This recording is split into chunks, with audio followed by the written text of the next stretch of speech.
샬롬 5월 20일 매일 말씀 묵상입니다. 주말 아침이 밝았습니다. 한 주간 동안 우리에게 삶을 허락하신 하나님께 감사드리고 또 오늘 이 주말 아침에 하나님께서 주시는 귀한 쉼을 얻는 그런 시간 되시길 축복합니다. 오늘은 어제에 이어서 남편들을 향한 말씀을 함께 묵상하고 나누기 원합니다. 오늘 본문 말씀은 에베소서 5장 25절부터 30절까지 함께 묵상하겠습니다. 남편되니 여러분 아내를 사랑하기를 그리스도께서 교회를 사랑하셔서 교회를 위하여 자신을 내주심같이 하십시오.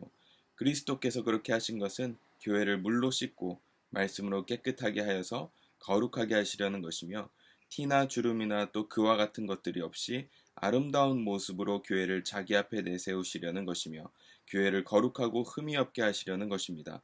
이와 같이 남편도 아내를 자기 몸과 같이 사랑해야 합니다. 자기 아내를 사랑하는 것은 곧 자기를 사랑하는 것입니다. 자기 육신을 미워하는 사람은 없습니다.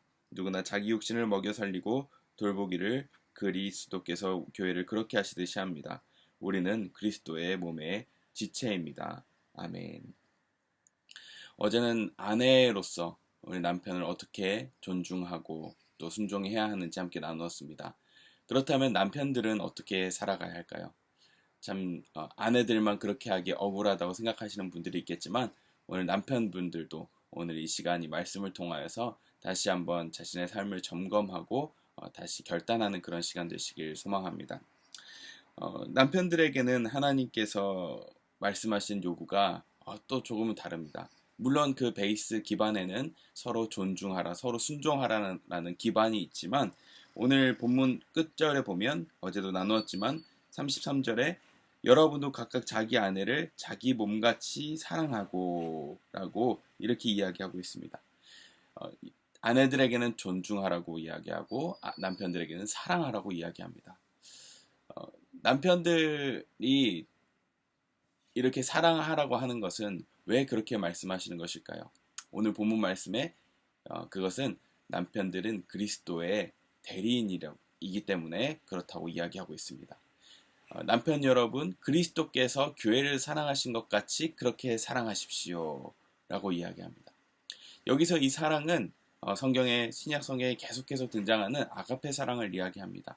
우리가 이야기하는 어떤 감정적이고 어떤 에로스적인 그런 사랑이 아니라 아가페 사랑, 즉 정말 조건 없이 사랑하고 또 더 나아가서는 헌신적인 사랑을 이야기합니다. 사실 이 아가페 사랑은 신약에만 등장하는 것이 아니라 우리가 이번 주에 계속해서 읽고 있는 신명기 말씀에 여호와 하나님을 사랑하라는 이 사랑이란 단어와 일맥상통합니다. 이 구약 성경에서 나온 이 사랑이란 단어는 아합이라는 사랑인데요. 이 사랑은 사실 국가와 국가 간의 어떤 계약을 체결할 때 신실함을 상징하는 사랑이기도 합니다. 즉, 이 계약적인 사랑이라는 것은 결국 약속에 기반한 사랑을 이야기하는 것이죠. 내가 저 사람을 사랑하기로 결단했기 때문에 끝까지 사랑하라는 것입니다. 즉 마음에 어떤 감정이 일어날 때까지 그것을 쥐어짜내라 이런 것이 아니라 내가 결정하고 약속하고 그리고 그 사람을 사랑하기로 결단했기 때문에 사랑하라는 것이죠. 바로 그 사랑이 하나님의 사랑이고 예수님의 사랑입니다. 예수님께서 우리를 사랑하신 것이 곧 하나님께 자기 모든 것을 내어드림으로 인해서 자기 모든 것을 한 생명을 살리기 위해서 드려진 사랑, 순종에 기반한 사랑입니다.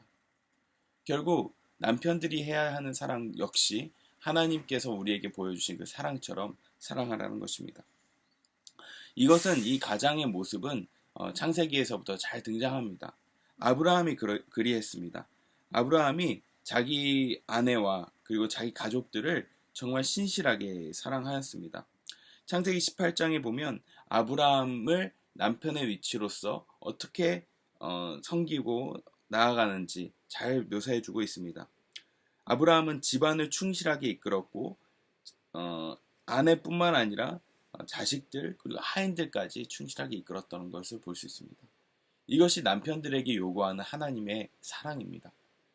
남편들의 사랑은 아내를 끝까지 책임지고 또 자녀와 집안 모든 것들을 다스려야 하는 그런 책임을 우리에게 주셨다는 것이죠.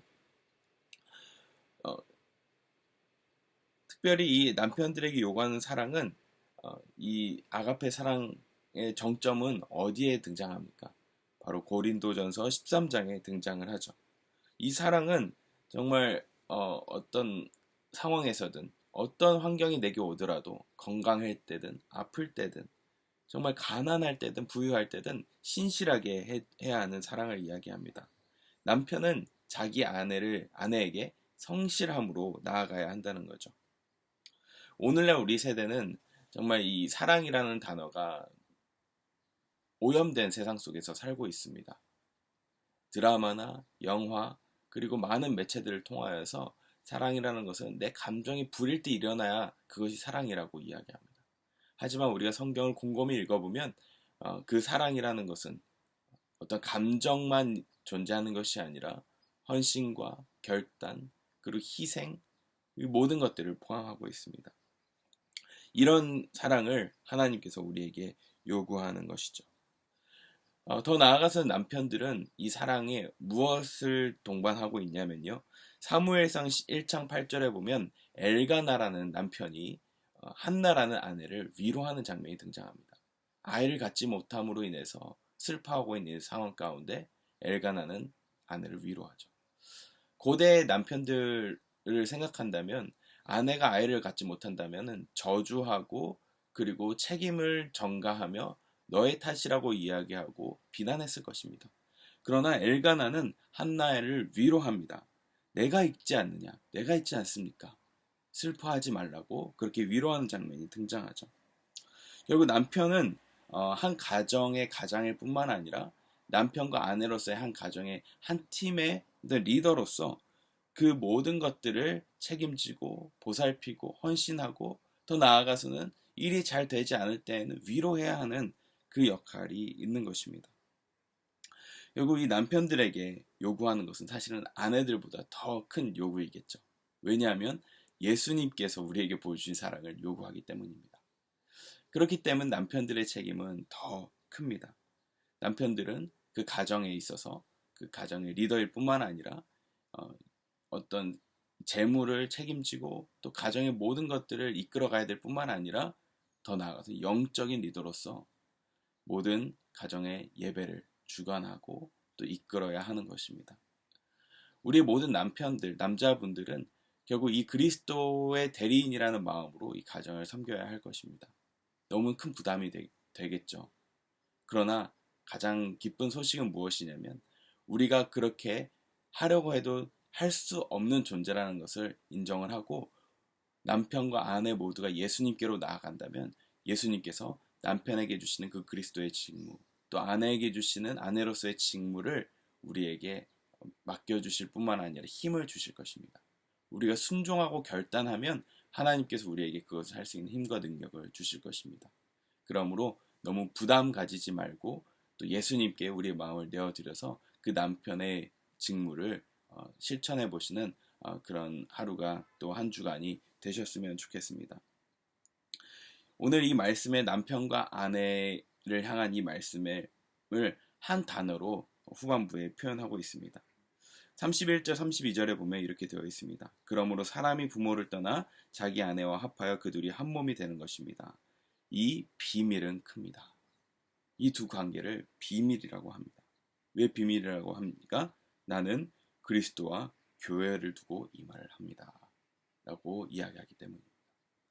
어제도 이야기했지만 결국 이 가정은 하나님께서 교회의 모습을 드러내라고 주신 기관입니다. 우리의 가정은 쉼과 안락과 편안함을 주어야 하지만 그 깊은 이면 속에는 하나님께서 이 가정을 통하여서 진정한 교회의 모습을 만들라고 남편에게 그리스도의 직무를 아내에게 순종과 존중의 직무를 주신 것입니다. 마치 그리스도와 교회의 관계처럼 남편과 아내가 서로를 존중하고 사랑하며 이끌고 또 배려하고 위로하는 그런 존재로서 이 가정을 주셨다는 것입니다. 과연 우리 가정은 이 작은 교회로서 지금 기능을 하고 있는지요? 남편으로서 예수님처럼 사랑하고 섬기며 또 아내로서 교회가 그리스도를 섬기듯이 순종하고 존중하는지, 오늘 이 모습을 다시 회복시키도록 우리 가정이 축복받는 그런 시간이 되시길 소망합니다. 우리가 그 소망을 가질 때 하나님께서 바꾸실 것입니다.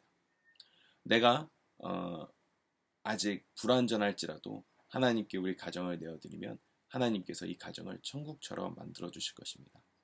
남편으로서 사랑받고 존중받고, 아내로서 사랑받으며 위로받고 존중받는 그런 가정이 세워질 거라고 저는 확신합니다. 우리가 그것을 소망하며 나아갈 때 지금 우리에게 주신 가정뿐만 아니라 아직 가정을 만들지 않으신 분들일지라도 이것을 소망하면서 기도할 때 하나님께서 응답하여 주실 것입니다. 저 또한 가정을 이렇게 늦게 세우고 있다 보니까 정말 하나님께 기도할 수밖에 없었습니다. 하나님, 내가 무엇을 준비해야 합니까?